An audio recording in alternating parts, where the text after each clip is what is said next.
Assalamualaikum. Hi guys, இன்னைக்கு பாத்தீங்கன்னா சூப்பரான ஒரு ஃபில்லிங்கான ஒரு வெஜிடபிள் ரைஸ் தான் நம்ம பார்க்க போறோம். வாங்க எப்படி செய்யலாம்னு பார்க்கலாம். நல்லா 2 ஸ்பூன் அளவுக்கு கீ சேர்த்துக்கலாம். நெக்ஸ்ட் பாத்தீங்கன்னா 2 குழிக்கரண்டி அளவுக்கு ஆயில் சேர்த்துக்கலாம். ஆயில் நல்லா ஹீட் ஆனோனே நெக்ஸ்ட் பாத்தீங்கன்னா பிரியாணி ஸ்பைசஸ் எல்லாமே சேர்த்துக்கலாம். சேர்த்துட்டு இது நல்லா பொரிஞ்சு கடிச்சோன்னா நல்லா மீடியம் சைஸ் 3 பெரிய வெங்காயத்தை இந்த மாதிரி ஸ்லைஸாக கட் பண்ணி சேர்த்துக்கலாம். அது கூட 3 பச்சை மிளகாயும் ஆட் பண்ணிக்கலாம். ஆட் பண்ணிவிட்டு நல்லா கலந்து கொடுத்துக்கலாம்.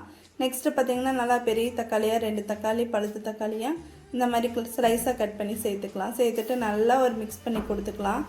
நல்லா மிக்ஸ் பண்ணி கொடுத்துட்டு நெக்ஸ்ட்டு 1 ஸ்பூன் அளவுக்கு பட்டை ஏலக்காய் தூள், நெக்ஸ்ட்டு 1/2 ஸ்பூன் அளவுக்கு காஷ்மீர் மிளகாய் தூள், 1 ஸ்பூன் அளவுக்கு பிரியாணி மசாலா சேர்த்துக்கலாம். சேர்த்துட்டு இதுக்கு தேவையான அளவு உப்பு ஆட் பண்ணிக்கலாம்.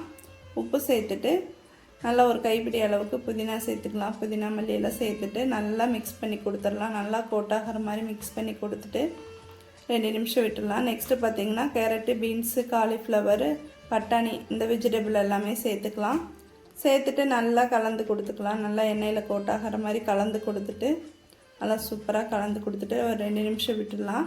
நெக்ஸ்ட்டு பார்த்திங்கன்னா 1 ஸ்பூன் அளவுக்கு தயிர் ஆட் பண்ணிக்கணும். தயிர் ஆட் பண்ணுறப்ப உங்களுக்கு எல்லாமே நல்லா சாஃப்டாக வெந்து கிடைக்கும்.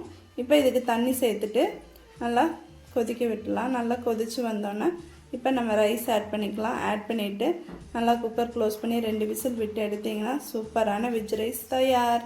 தேங்க்யூ.